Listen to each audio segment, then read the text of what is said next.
we are. It's a beautiful August afternoon, and we're here for the third time at the Classics for a Cause car show at the Whitman VFW.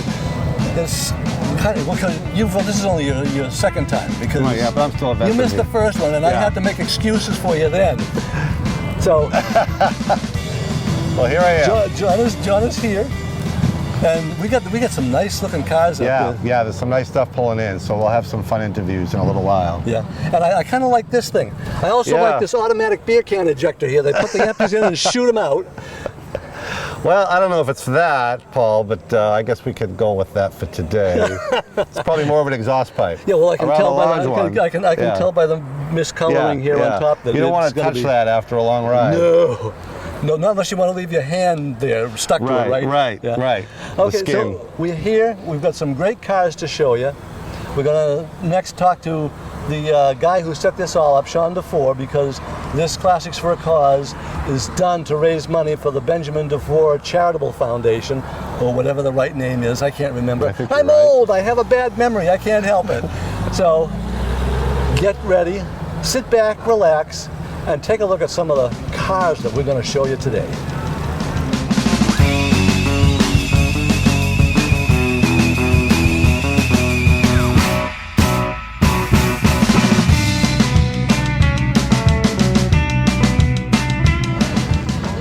Well, you know where we are, and you know we're here for a cause. That's why it's called Classics for a Cause. Now we're going to hear from Sean DeFore about the foundation. Did I say John or Sean? You said Sean. Okay, good, because for a minute there, you know, when you get old like me, the memory just doesn't seem to work too good anymore. So, Sean, tell me about the foundation. So this is our third year. This started very small, and with the dedication and support of our committee, it's grown into, this is our third year. We don't show any signs of slowing down, and we still are keeping with our core principles of supporting South Shore Technical High School and other local and national charities in memory of Ben. You want to add something, Karen? I want to say that the reason why we've gotten to year 3 and seem to be growing is the wonderful dedication, support, and love of our community and our volunteers who have knocked themselves out all year round to bring these types of events into this particular community, but also to increase awareness around those areas of charity and those areas that are often overlooked on the day-to-day. Sean and I have selected 6 different charities where every drop of the proceeds goes to support Autism Speaks, Society Prevention for Teen Suicide, Massachusetts Aggression Reduction Center, Alliance of Hope for Suicide Loss Survivors, of course the South Shore VOTEC, and the American Foundation for Suicide Prevention. These are all incredibly critical missions. Benjamin touched everybody's life, everyone he's met, everyone who came across his spirit. We hope that people here will continue to understand and support that Ben lived by the credo of kindness, fairness, and generosity. And the generosity that people demonstrate every year by populating these events, coming in, spending their money, having a great time, showing their beautiful cars. We just couldn't be more grateful for the success that this event has become every year because of this community and these people around us today. So I just want to say thank you from both me and Sean and our child Quinn, Ben's sibling, who's here somewhere running around, but we are all very, very grateful for the support, and we hope that people will come again next year. Thank you. Well, you know, that's really wonderful. I love the fact that you've got so many people you're trying to help on this.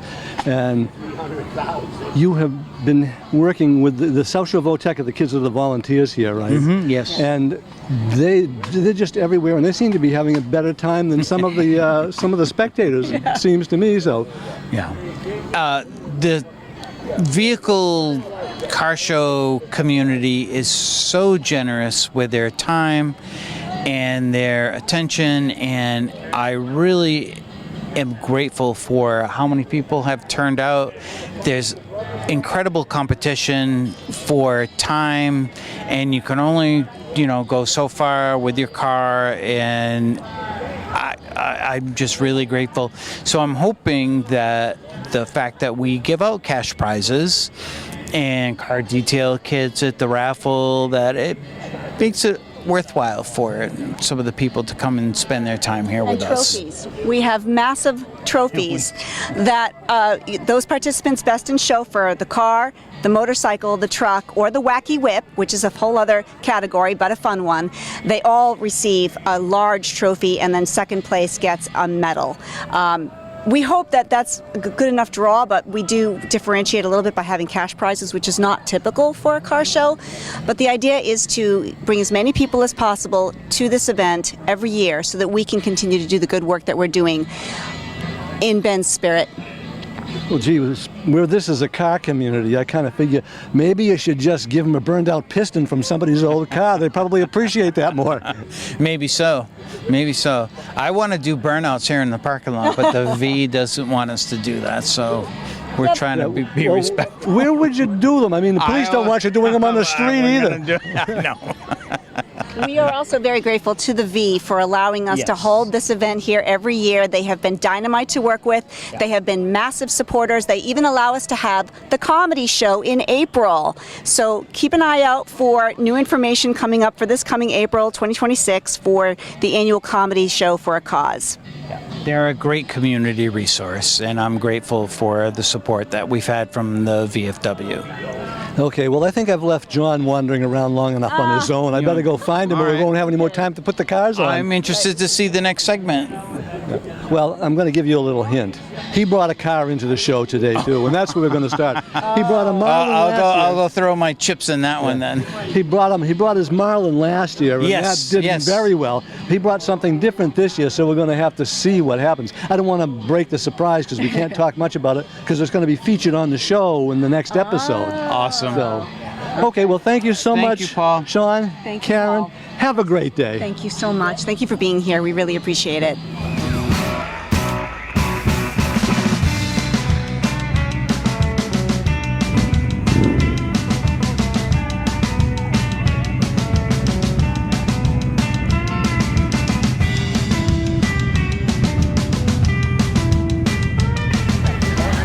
Well, for the first car in our show today, we've got this beautiful 1953.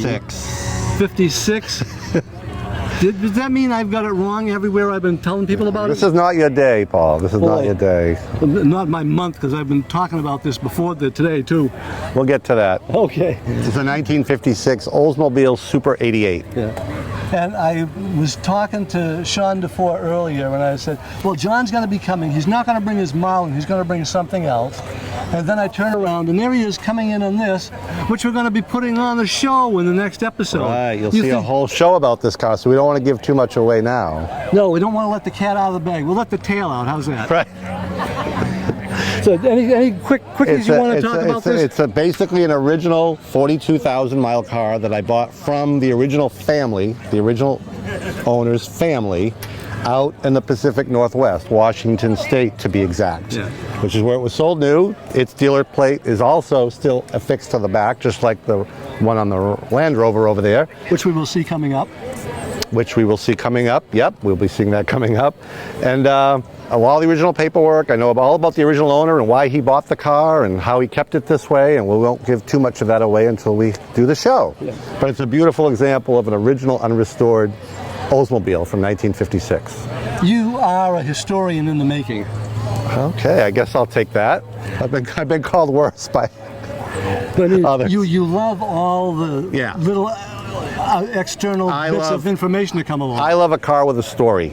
I love a car with a story, and this car has a story to go with it. And to me, that adds value. And that's why people become historians, because they like the story. Like the story, yes. Thank you. I'm glad you appreciate that. I know, because I've been working on one about the Whitman Bell Foundry for like 7 years now. Yeah. And every time I find more, I say, oh, great, more stuff, but I've got to stop somewhere along the line and actually do the project.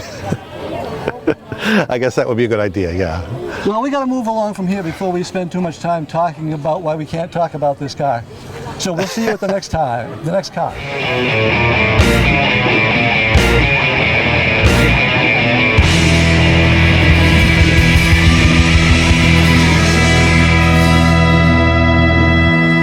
Here's a car for you to look at. I mean, it's not something that we see an awful lot of in this country, but across the pond, and actually not even there, more in some of the outlying areas, 73, not Rolls Royce, Land Rover. Series 3. Series 3. Three, not one, not two, but three. I think I better let you take over from here. I mean, this is the kind of thing It's a tongue twister. Yeah, we could have seen Bill Travers driving in the movie Born Free, right? Yes, of course. Or Ace Ventura 2, but it got crushed. I think that was a Series 2, though. Looked very similar. Oh, well, we love cars getting crushed, don't we? I mean, we showed some of that footage before. We've shown that footage, yeah. Some of our. Well, hopefully the one in Ace Ventura was a fake, but you never know. Well, the one we showed was a LeBaron convertible. Oh, yeah. Being destroyed by fire in planes, trains, and automobiles. Yeah. Nobody will cry over that, I don't think. But Well, I have one, so be careful. I know, I've seen it. So tell us a little bit about this. I bought this in 2006 off my buddy who owns Land Rover to the right. It has a frame that's 10 years older than the truck. It originally came through New Jersey in '73 as a new North American import when the Land Rover originally imported here. Ended up in Massachusetts at some point, Duxbury in its life. And then I don't know the history beyond that. It was sold to my buddy around 1999, I think. Oh, that would have been great for doing on the beach out in Duxbury there. Yeah, well, that's why the frame was wrecked. Yeah. So I picked it up in 2006, stored it in my mother's garage because I lived in New Jersey at the time. I moved back to Holland in 2011 and then got it going again in 2018, 2019 and been driving it ever since. But Do you think they'd let you take this out on Nantasket Beach? you can't drive anything on Nantasket Beach. They should allow the bulldozing on Nantasket Beach and they could prevent the erosion that only started up after they stopped bulldozing He lives the in sand. Hull. But I won't go into the politics of that. Okay.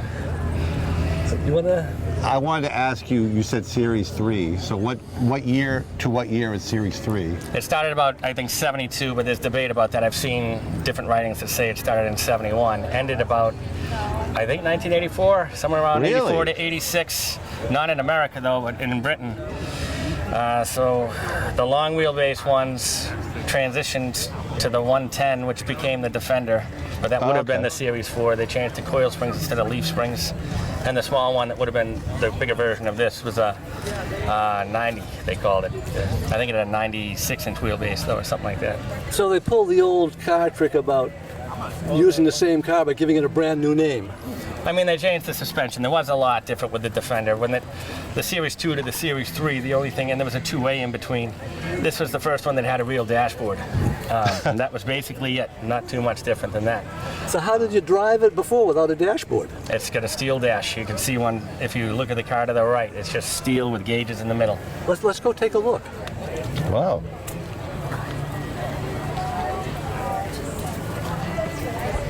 Now, This one's a military. This is a military Series 3. yeah. Lightweight, designed to be carried in helicopters, broken down. And in fact, this one served in the Belgian military. But the dash is still reminiscent of the Series 2 and 2As, even non-militaries. Well, Rover did make some really hardy vehicles in this form, didn't they? They did, and people are still, Land Rover themselves are still restoring the Defender, not the new one, but the ones that ended production, I think, 6 years ago or so. And I got to tell you, this car looks a lot newer than yours. It was painted. That wasn't. The same guy. That one, I don't know when it was last resprayed, but that's the only real reason. Patina is in. Patina is. I may Yeah. paint it someday, Yeah. but we'll see. What engines are in them? 2.25. I'm not going to open this one. No, but I that's can- okay. Yeah. Oh, back we go.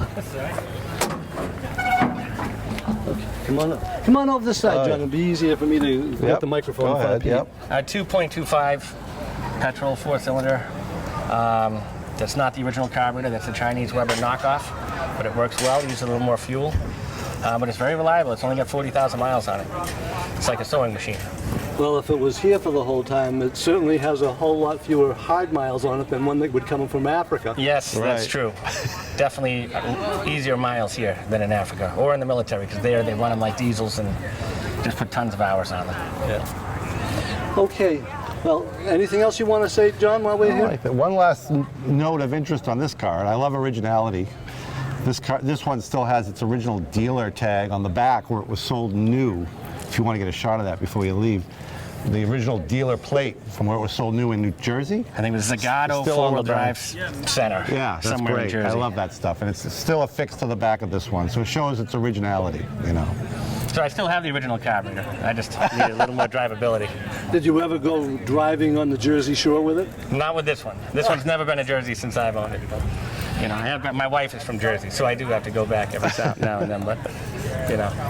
Okay, well, thanks a lot, Pete. It's been good talking to you. Good to And meet this you. is certainly a unique car for me to see here, Yeah. or basically anywhere, because you don't see too many of them around anymore. No. Once you see one and you pay attention to it, then you start to see more and more. But like any other car, I bought my kid a Rambler American, and all of a sudden they were all over the place. I had never seen one prior, but you know how it is. Yeah.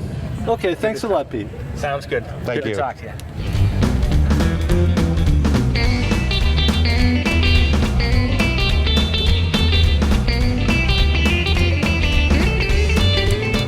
Our next car, the owner was Joe Flannery. He's right here. Joe, what is this? It's a 1962 Chevy Bel Air.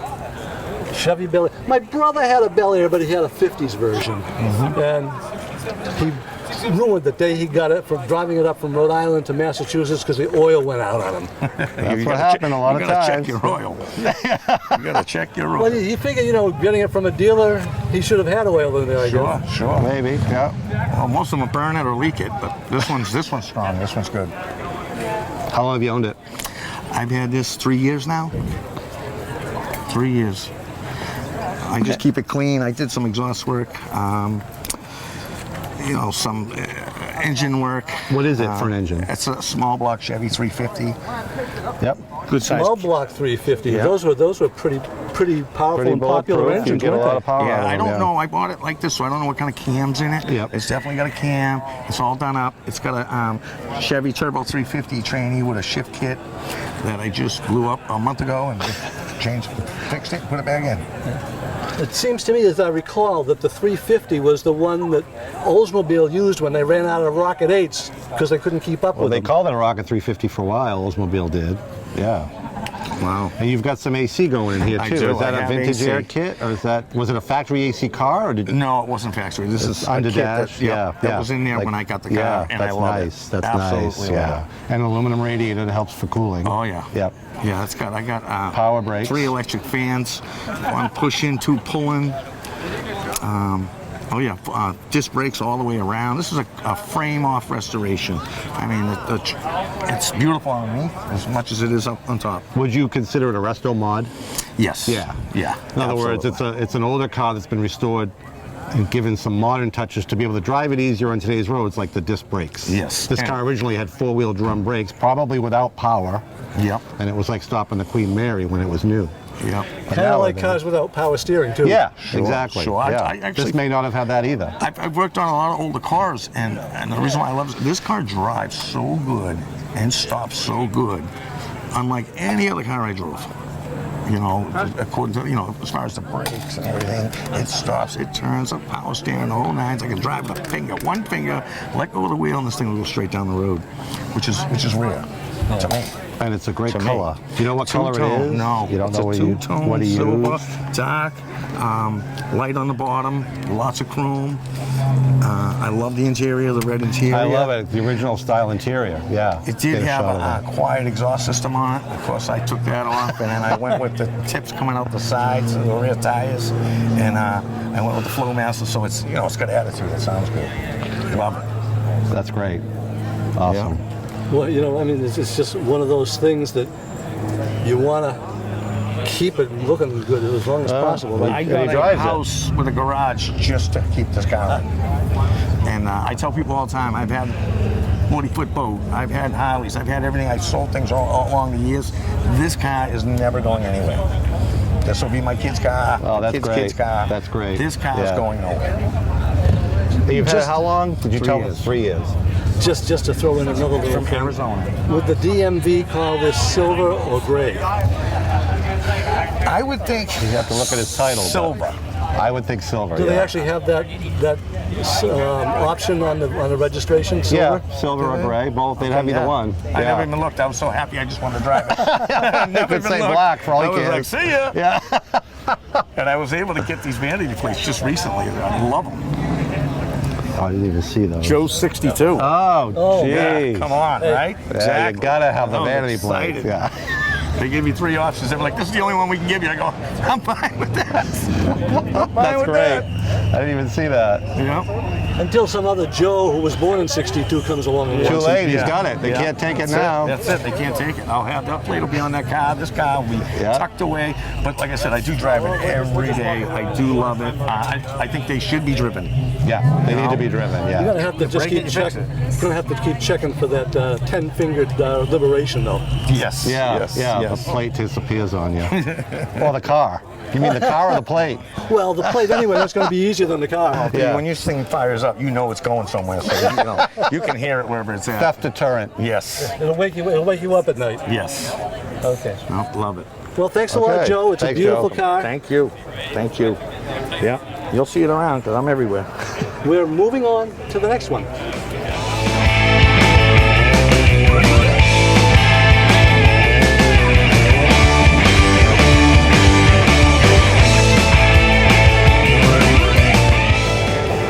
We found a rather unusual vehicle that belongs to Ken Livesey, who is right here with the red and the great Kind of gives it sun. away. Yeah. Yeah. It's a 1990 Buick Riata, and one of the incredible things about this is not an assembly line car. You want to elaborate on that?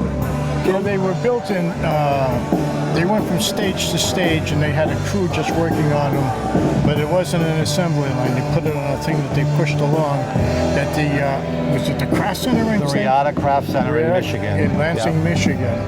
And like I said, they're classified as being hand-built, not an assembly line.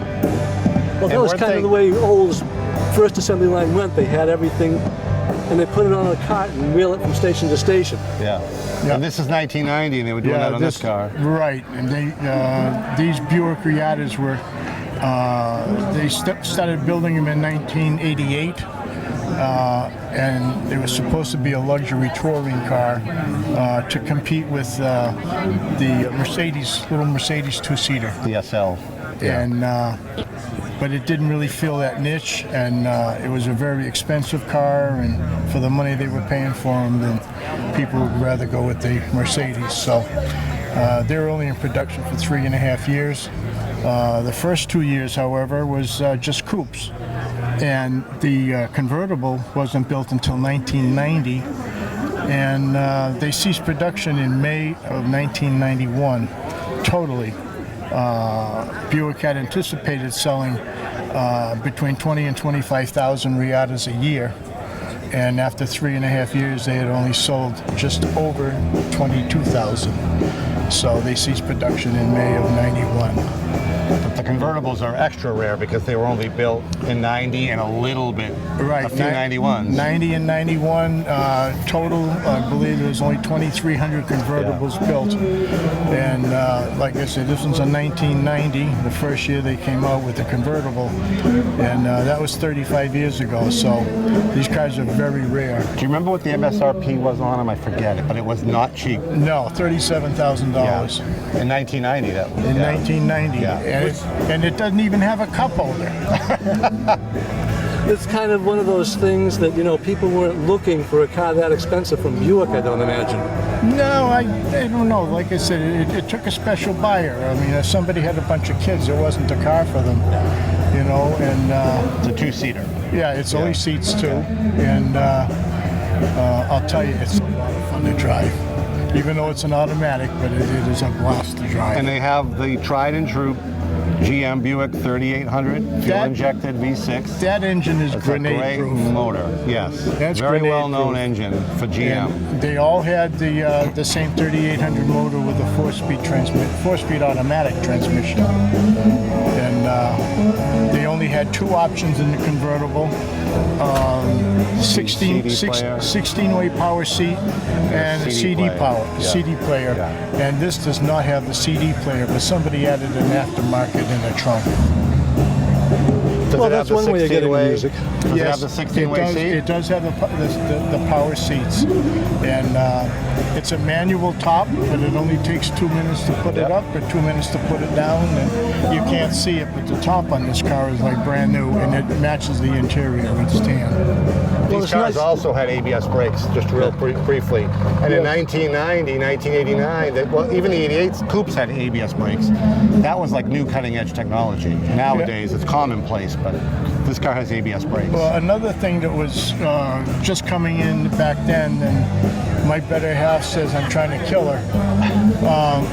I've got an airbag on the driver's seat with this driver's side, but there's no airbag on the passenger side. Yeah, So- they weren't required yet on the passenger No. side. Yeah.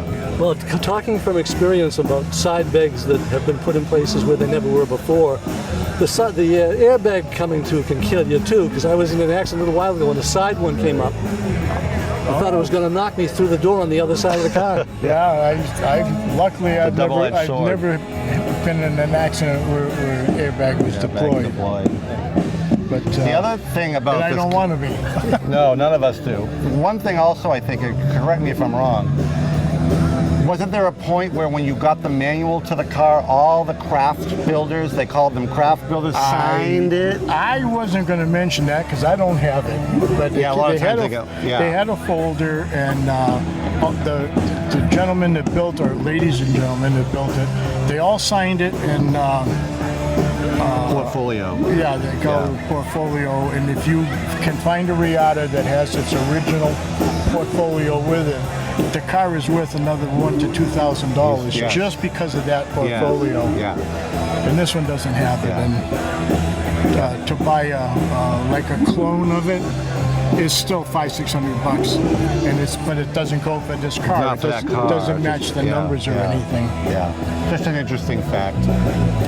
It's a really another cool car. It's very different, you know. Another interesting fact is the plate here says St. Nick. Yes. So this guy is traveling incognito. He's on his summer vacation. We're waiting for him to go back up to the North It's his Pole summer so we can sleigh. get ready for It's a summer Christmas. sleigh. I do have another vehicle. It's an authentic 1832 Portland Cutter sleigh. I can show you a picture of it, but I don't have the sleigh with me. We might be talking to the real thing. We may be. If he had Rudolph with him, we'd know. Yeah.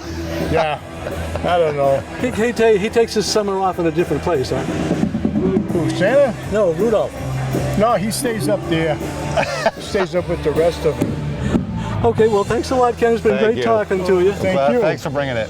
By the way, if you could throw a plug in for me. Yeah, what do you need? The first or second first or second Saturday in December, I can't remember which one it is, but up at the Cornerstone Bank in Charlton on Route 20 is Pictures with Pets. And I've been doing it now Santa with the pets? Santa with the pets in the sleigh. Oh, that's great. Okay, I'll show you a picture of it. I don't know if you can edit that in somehow. But We'll find a way. right, figure it out. They do it. They don't charge anything, but they ask for a donation, and it's to benefit the Charlton Animal Shelter. Oh, nice. Excellent. Yeah. And it's last year we had 57, and the year before we had 63. And any kind of pets at all. The only thing is, if you bring in a snake, Santa's out the back door. I was going to say, what's the strangest pet you had to hold for a picture? Well, she hasn't brought it in the last several years because she was an elderly woman, but she had a tortoise. And the tortoise, I don't know, the tortoise was probably maybe that wide, that long, and it was heavy. And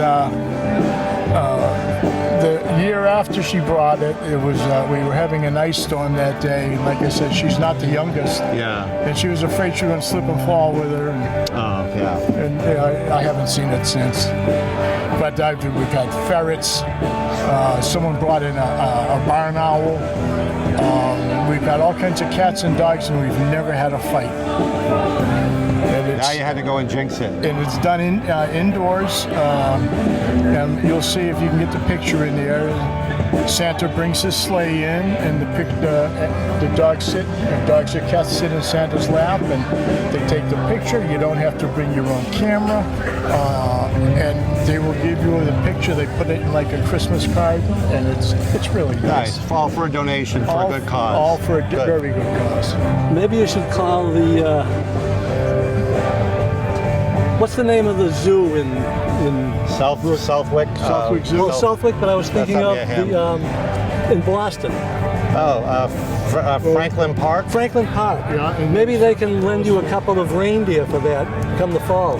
Have the people check with from Charlton, Animal Center, check with the Franklin Park Zoo. We've got ponies. If I could get the permit to get my own reindeer, I mean, I got the facility for it, and that would be the blast. That would be it. So, you never know it. But at my age, I'm older than dirt, so maybe I couldn't get the permit. Well, I'm finally glad to know that somebody around here is thinking they're older than I am. So on that note, Ken, thanks a lot. Thank you so much for talking with us. And it's about time for us to stop because we're out of time. So we're going to do a quickie close, and then we'll see you for the next show.